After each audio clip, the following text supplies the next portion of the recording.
What's going on, everybody? My name is Aiden and welcome back to another video. Ladies and gentlemen, today we are going to be discussing some staff members that will be leaving the Chicago Bulls. Now, at the end of the day, this is in relation to the coaching staff, a lot of coaching staff maneuvering and stuff of that nature, and it's going to be important to discuss. You know, we've had the same coaching staff for a while, same employees for a while. Things might change in that category. We'll have to wait and see.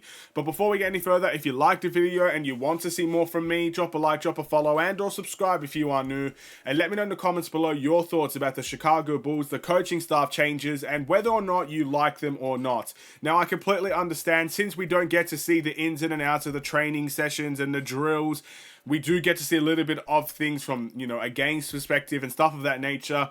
A lot of people might not find it too interesting about the coaching staff, might find it quite irrelevant. But for others, this will be a very important video. Some people like to learn the ins and outs, like to learn the drills, like to learn the analytical side and, you know, the training sessions and everything in between. So for those people, this might be an enjoyable video for you guys. But again, we're going to have to discuss it. There's a lot to talk about here. First and foremost, obviously, big news, Chris Fleming will no longer be a Chicago Bulls staff member. He is leaving the Chicago Bulls. Now, Chris Fleming is a very popular person around Bulls Nation, if I do say so myself. I think it was the COVID era where he got a chance to become the head coach after Billy Donovan had COVID, and he ended up going on an undefeated run. I think it was 5-0, maybe it was 6-0, I'm not too sure. One of those two. And since then, a lot of Bulls fans really like Chris Fleming. There was at some points where Billy Donovan, you know, people wanted him gone so badly, they wanted Chris Fleming to take over as the head coach for the Chicago Bulls. It doesn't look like that's going to happen anytime soon. And I think there's a lot of reasons why this might be the case. I'm going to list two. One is he might have found a better position elsewhere. I'm not too sure. Maybe someone can let me know. All I know is that he's leaving the Chicago Bulls, but maybe he's found a head coaching role somewhere.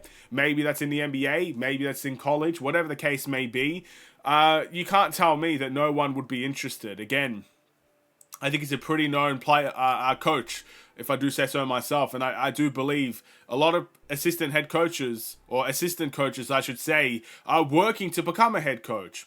And I guess the second reason, and it's pretty similar, is that maybe he just realized there's no opportunity for an upgrade for the Chicago Bulls. He's been working as an assistant head coach since 2019 for the Chicago Bulls. He's been here for a long time. He was an assistant head coach for Jim Boylan. So at the end of the day, you know, staying in the same role for 6 years now, not getting an opportunity to become a head coach from the Chicago Bulls standpoint, probably knowing as well that you probably could do a better job if you were the head coach of the Chicago Bulls compared to Billy Donovan. That must be frustrating. And maybe that's the reason why he's going. Maybe he's just going for a change of scenery. There's a lot of reasons why this could be the case, but as he is a popular, I guess, person amongst Bulls Nation, we will wish him a best in future endeavors. Hopefully he can find a better position elsewhere that maybe the Bulls decided not to give him the chance on. Maybe he can find that head coaching position. And again, assistants do always get called up to become head coaches eventually.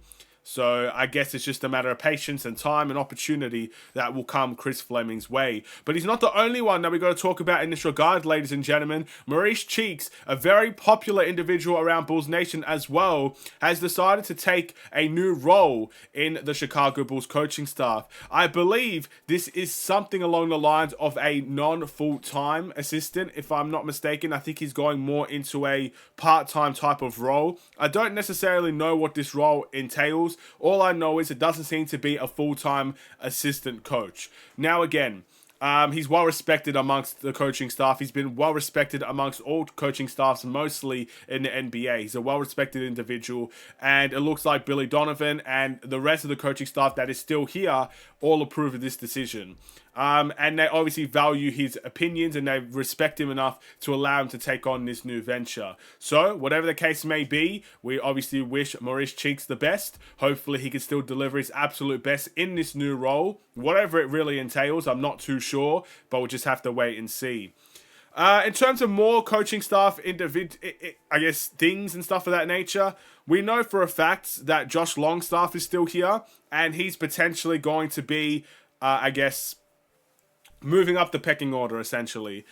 Casey Johnson tweets this, I think it was 15 hours ago now, that Josh Longstaff is in the mix to be new lead assistant coach, while John Bryant, who I believe was the summer league coach for the Bulls, is expected to move from back to front of the bench. So we're maneuvering things, ladies and gentlemen. And I also believe because of this piece of news that we should be bringing in more coaching help in the future. I don't necessarily think we're not going to do anything. I do think we're going to have to hire some more help, but maybe that's just me. Maybe the Bulls do nothing. I don't really know for sure, but I think the Bulls should do something. I think it's very clear the coaching staff, it's been disappointing. I mean, there are very well-respected names in this coaching staff, and again, AK kind of believes that it's the management's fault for not bringing Billy Donovan the right assets that he could use to really help win games. You know, that's an interesting take to say the least, but I still feel like changing it up just a little bit would be quite interesting, and I would like to see how that goes overall.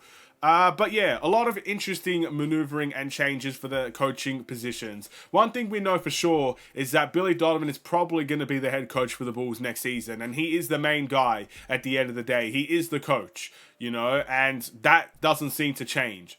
So maybe there's not going to be a whole lot that changes next season based on the coaching staff. But look, you can't take away the value of what an assistant coach can do for you.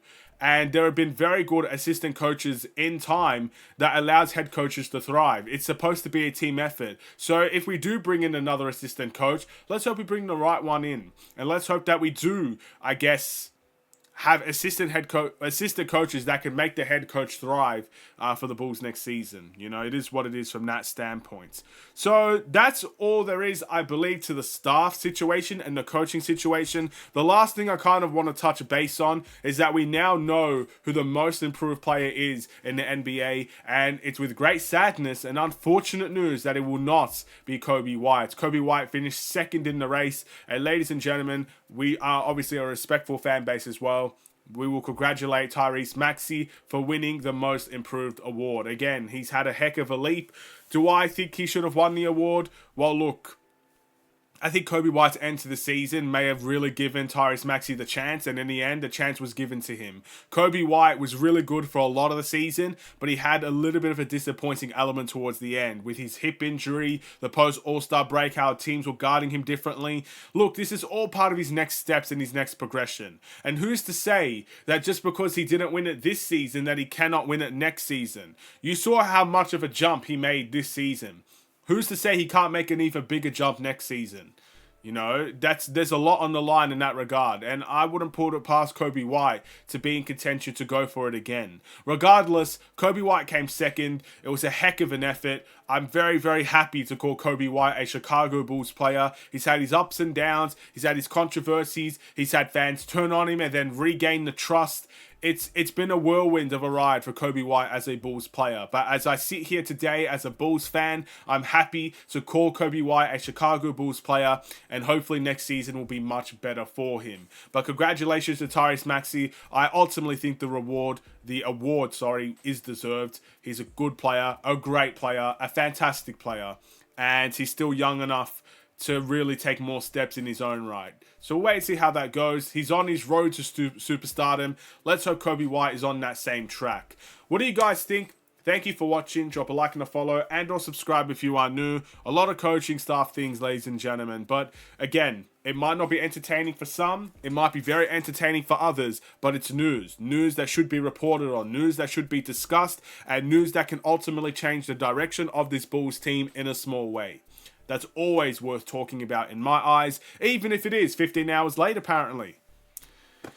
The cons of living in Australia, I guess. Anyway, have a wonderful and safe day. Stay safe, stay healthy, and stay tuned for more. Take care, and peace.